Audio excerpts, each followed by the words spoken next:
First of all, we proceed with the sample collection. So sample which is most commonly collected in pulmonary tuberculosis is sputum. The sputum is the most common specimen and to be collected in a clean white mouth container. So when two samples are collected, one is on the spot. Likewise, a patient presented to us with the complaints right now. So we have to say him to give the sample at the same time, and second sample will be given in the early morning. So patient is advised to inhale deeply 2 to 3 times and cough out deep from the chest during exhalation, and then to spit the sputum in a wide mouth screw capped container, and the minimum quantity required is 3 to 5 ml. If the sputum is not available, laryngeal swab or the bronchial washings to be collected. In children, gastric washings may be examined as they are tend to swallow sputum. The one point which must be kept in the mind that sputum is to be collected, not saliva, because sputum is an ideal specimen for pulmonary TB, not saliva.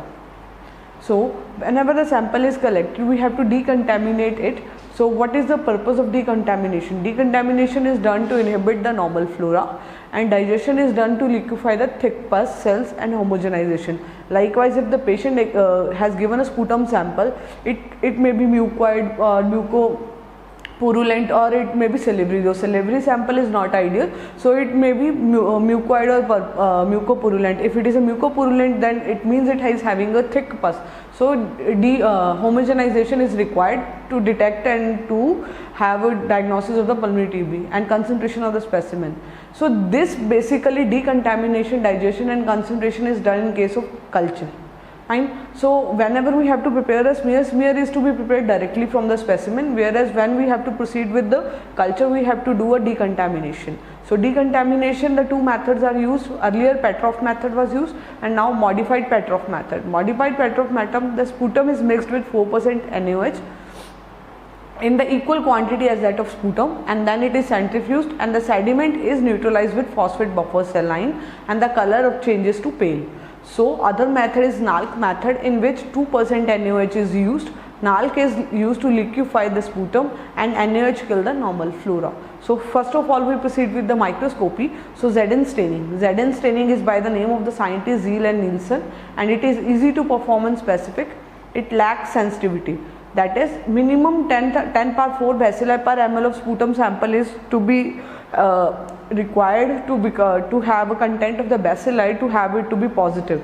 So WHO recommend the maximum number of the Zn smears that can be examined per day and should not exceed 20. And before declaring a slide negative, at least 100 fields are to be examined and taking at least of 10 minutes. So whenever the Zn staining is done, it takes approximately 20 minutes in the staining part only, and after that then the screening of this slide is done. So minimum 100 fields are found to be, if they are negative, then we comment the slide as negative. So the load of the sample should be more than or equal to 10 power 4 bacilli per ml. So pulmonary tuberculosis, Mycobacterium tuberculosis has a slender, beaded and less uniformly stained and colored acid fast bacilli. So AFB is basically Mycobacterium tuberculosis is acid fast bacilli. That is, when we stain it with acid, it retains the basic color of the, which is given by primary stain. That is, we use a concentrated carbamazepine, so it has to retain that particular color, and that's why it is acid fast. Means when we decolorize it with acid, it doesn't lose its color. Fine. So the sputum smear stained by the Zn staining, the smears are prepared from the thick purulent part of the sputum. So, and advantage is it is very cheap, easy and rapid to perform with a predictivity value of 90% and specificity is 98. So likewise, if the smear came to be positive, then there are 98% chances the patient is having to be positive with the TB. Whereas disadvantage is it is less sensitive, that is, it has to contain more than 10 power 4 bacilli per ml as a load. Whereas in culture only 100 bacilli are came to be positive. It has low sensitivity with a detection limit, this one, and it cannot determine the viability of bacilli. So likewise, if the bacilli is present, that means the patient is infected, but we can't say it is a dead bacilli, it is a live bacilli or not. That is, we can't comment. But if we do a repeated staining, then we will see the score, and if the score is improving, then the means patient is improving. So interpretation. So when if the more than 10 bacilli are present, then +3 score is given. Less 1 to 10 bacilli +2, 10 to 19 per 100 field +1, 1 to 9 per 100 scanty, and no bacilli in 100 field is negative. So this diagram shows the acid fast bacilli. These are reddish pink in color and beaded appearance. So other staining methods are cold staining, that is Quignon staining, where heating is not required and the concentration of the phenolic concentration in carbon fission is increased and duration of carbon fission staining is more. Usually the main generalized method which we are using, that is hot concentrated method, is used, but in some cases cold staining is used. Other is the fluorescent staining. In the fluorescent staining we use auramine O, rhodamine are used. Auramine phenol solution is added as a primary stain for 7 to 10 minutes, followed by 0.5% acid alcohol decolorizer and 0.1% potassium permanganate. So the bacilli appear yellow against dark background, and it is recommended as a screening method by RNTCP. Likewise, if the patient is presented in the PHC, CHC, where the sample load is very high, this method is used, and even on screening the result is given very fastly. So the diagram shows these are yellow colored and fluorescent material is seen, and so the slide is positive for acid fast bacilli. Other method is a culture. Culture is a very sensitive diagnostic technique and gold standard. So the smear, we can say the patient is positive with tuberculosis, but within a culture we can say whether it is Mycobacterium tuberculosis or non-tubercular Mycobacterium, that is NTM. So it can detect as low as 10 to 100 bacilli per ml in the sample. So LJ media is a culture media which was earlier used and nowadays even used. It is a solid media and it is enriched media in which egg is added as a nutrient source, and in this coagulated Hen's egg, mineral salts, asparagine and malachite green is used, and it requires 2 to 8 weeks for the detection of the mycobacterium and even longer in case of extrapulmonary samples. The culture need to be examined for the growth after 4 days of rapid growth and at least twice a week thereafter. Because once the growth appears on the culture bottle, it is rough buff colored, and after that we prepare a smear and look for the Zn staining, and if the acid fast bacilli is seen, then the culture is given positive. Otherwise we have to keep it for 2 to 8 weeks. So bacilli are basically slow growing and generation time is 12 to 15 hours. That is, it grows within from one bacilli, it convert into 2 bacilli, or we can say divide, multiple copies are formed in 14 to 15 hours. The colonies appear in about 2 to 8 weeks, and negative report if nothing is seen, that is given at 8 to 12 weeks. On solid media, the Mycobacterium tuberculosis form rough, buff and tough colonies, and they are tenacious and not easily emulsifiable. Whereas other species like Bovis, they are flat, smooth, moist, white, and they are brittle, that is they break up easily when touched.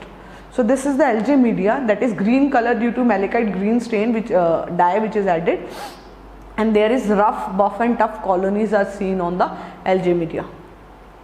So other methods are liquid culture. Liquid culture methods, you just have to learn the names and they are to be covered later on in when if you are proceeding with the microbiology PG, but you just definitely remember the name. Kirchhoff's media, Middlebrook media 7H9, and other RNTCP systems are also available, that is MIDGET, which is endorsed by WHO and RNTCP. Positive growth usually appears 3 to 4 weeks, however the negative result is given after 6 weeks. So in the liquid culture media is much better than the solid media because the results came out to be early as compared to the liquid media. So other is MIDGET tube, that is Mycobacterium growth indicator tube, that is a liquid culture media. All the types of the clinical samples, pulmonary as well as extrapulmonary, blood, urine are processed, and for the isolation of MIDGET tube using a conventional methods, it detects the growth of Mycobacterium drug susceptibility testing against first and second line antibiotics.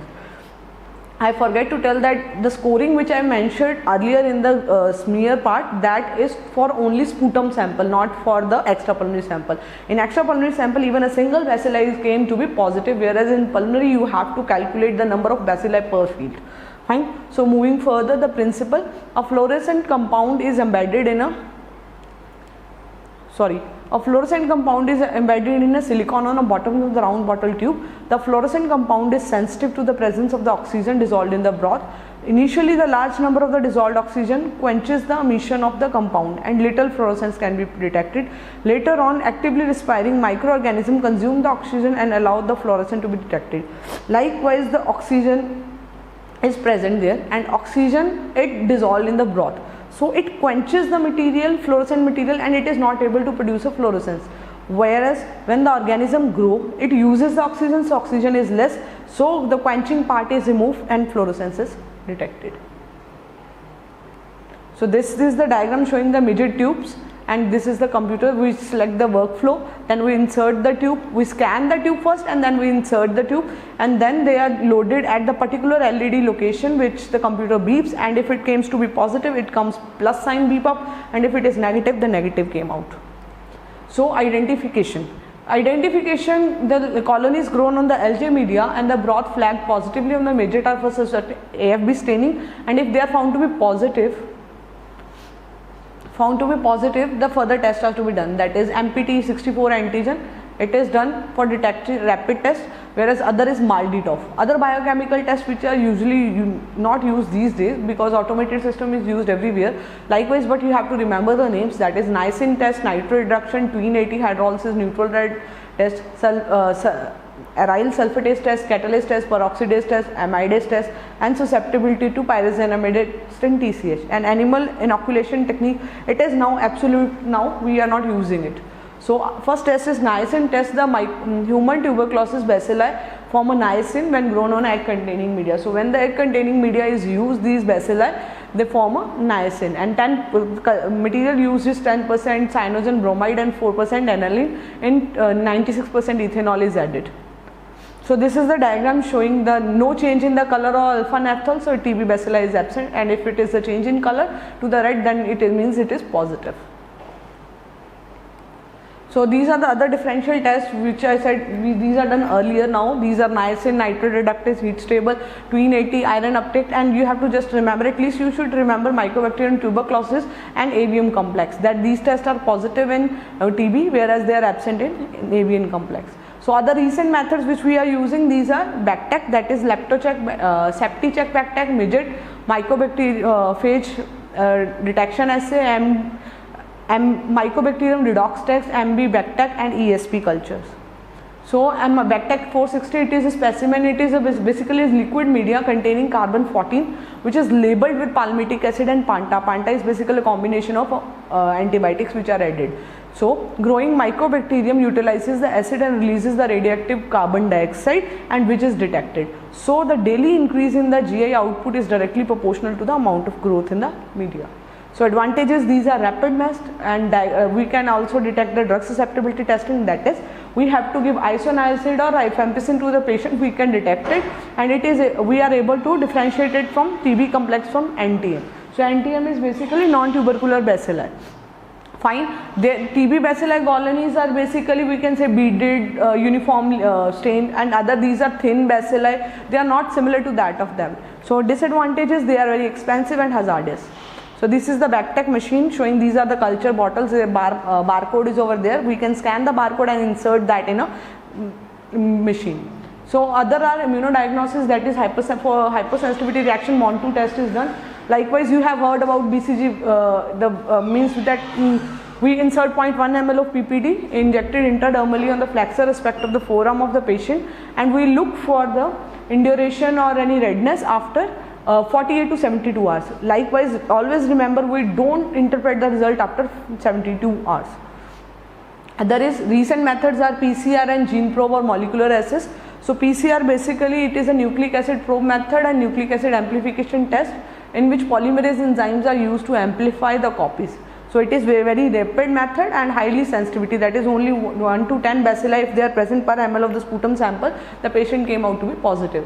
So these days CBNAT is used everywhere, that is gene expert technique, in which we can get a result in 1 hour and 20 minutes almost. First 20 minutes are required for processing. So molecular techniques we are using, that is CBNAT, TrueNAT and LPA. So in a CBNAT, it is a real-time PCR technique in which we detect the gene RPOB. So the minimum limit is 131 bacilli if they are present, and it is a cartridge based test. Other methods are diagnostic. This is a basically algorithm which we follow. In this, if the patient presented with the presumptive patient with HIV, then we smear examine and chest X-ray is done. Then likewise we proceed if it smear positive and X-ray positive, then it is microbiologically TB confirmed. Otherwise, if it is not, then we proceed with the CB-NAT, and CB-NAT will detect TB. If it is rifampicin, if the TB is positive present, then it will see if it is rifampicin sensitive, resistant or intermediate, and then the treatment is proceeded likewise. Other drug susceptibility testing methods were earlier used direct and indirect. Indirect methods were proportion method, absolute concentration and resistance ratio method. Recent method which we are using, that is PCR method, that is DNA sequencing, INO LIPA, genotype MTBDR, DNA microassay, expert, and phenotypic method were MIGIT, E-test, ESP, phage assay, calorimetry, nitrate. Thank you.